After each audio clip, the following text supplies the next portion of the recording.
Hello दर्शक नमस्ते नमस्कार मनोज देवको तर्फबाट आज अग्रज कलाकार प्रकाश थापाज्यूको यति परानी हो भन्ने गीत एक टुक्का गाउन गइरहेको छु मेरो साथ दिनु होला।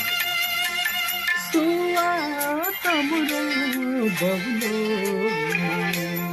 चले कुनामा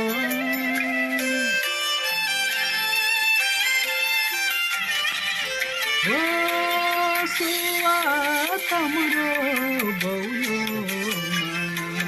कलेजीकुनामा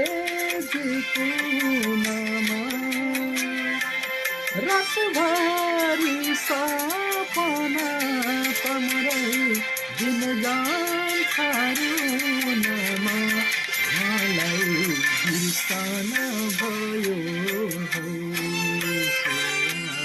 जुगाका जानु छौ उसकी परानी हो तम जुगाका जानु छौ।